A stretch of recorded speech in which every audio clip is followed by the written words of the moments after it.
Sono arrivate nelle varie aziende sanitarie del territorio le disposizioni di sospensione delle attività programmate, quelle che prevedono la necessità della terapia intensiva. Ci dà un respiro in più, abbiamo la possibilità quindi di dirottare delle risorse sulle zone dove abbiamo maggiore criticità, vuoi i tamponi, vuoi le linee di supporto al personale infermieristico che sta lavorando nei reparti Covid. In questo particolare momento serve infatti personale per eseguire le vaccinazioni ed effettuare i tamponi.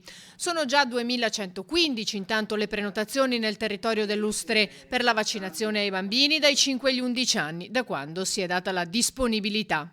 Le vaccinazioni sono previste con slot specifici nei CVP di Dolo, di Marghera Pala Expo e dei Chioggia.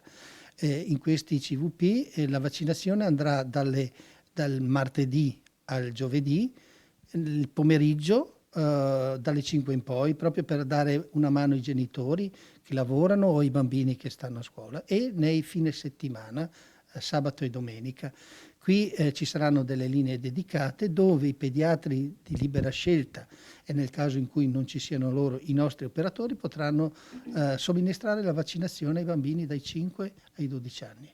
Sono invece 460 le prenotazioni effettuate nel territorio dell'ULSS 4 Veneto Orientale. È consigliato per tutti perché non sappiamo quali saranno i bambini che, se vengono infettati, possono sviluppare delle forme gravi come la sindrome infiammatoria multisistemica.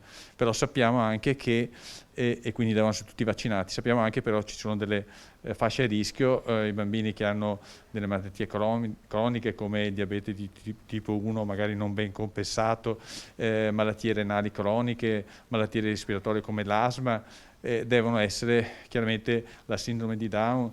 È importante che si vaccinino perché sappiamo che possono sviluppare delle forme gravi di Covid.